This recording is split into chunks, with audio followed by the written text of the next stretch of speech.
एक गांव में रंगीला नाम का एक गरीब अनाथ नौजवान रहता था। उसके पास थोड़ी सी खेती और एक गाय थी। वो खेत में सब्जियां उगाता था और उससे अपना खर्च चलाता था। दूसरी तरफ उसकी गाय का दूध पीने और बेचने के काम आता था। एक बार पूरे क्षेत्र में सूखा पड़ गया। जल के अभाव का प्रभाव खेती पर पड़ा और फसल सूख गई। रंगीला बीमार हो गया। सूखे की मार ने बीमार रंगीला को पूरी तरह लाचार कर दिया। उसकी सब्जी की खेती पूरी तरह चौपट हो गई, इसलिए उसके खाने के भी लाले पड़ गए।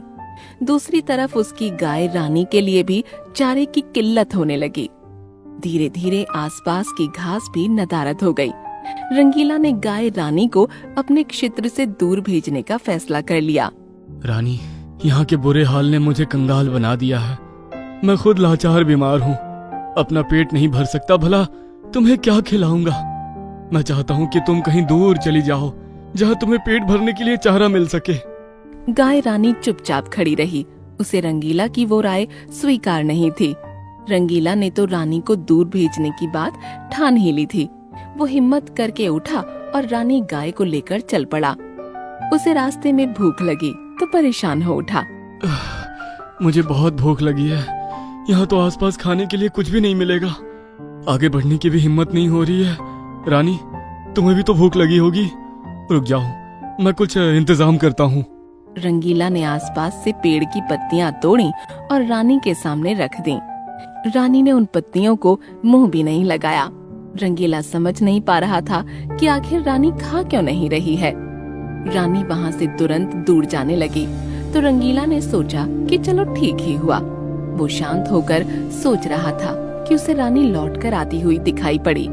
उसने ध्यान से देखा तो रानी के मुंह में एक बड़ा सा पका हुआ पपीता था। रानी ने वो पपीता रंगीला को दे दिया और खाने का इशारा किया।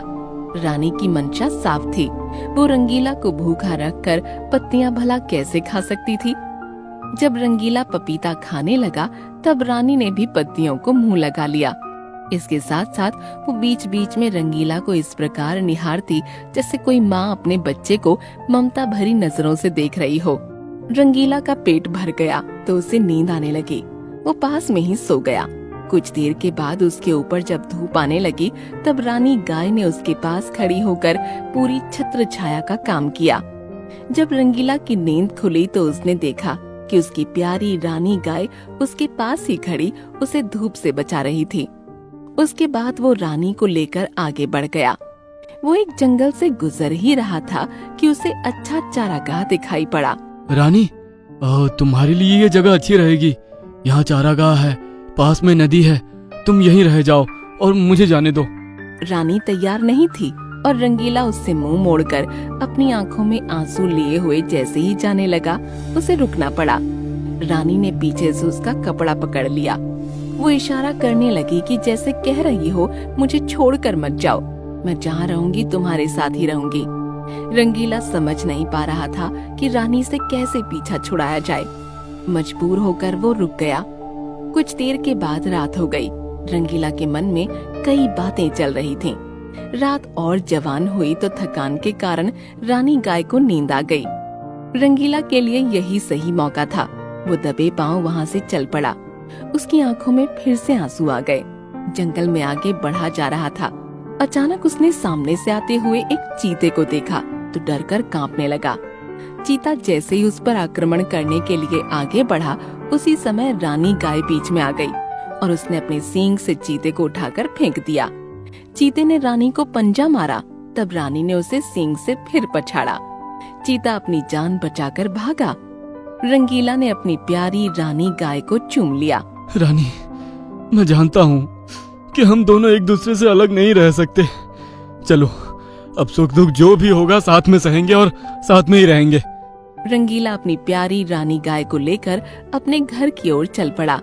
वो जैसे ही अपने घर के दरवाजे पर पहुंचा, उसी समय रानी ऊपर आकाश की तरफ देखने लगी। उसने अपना निवेदन भगवान के पास पहुंचा दिया।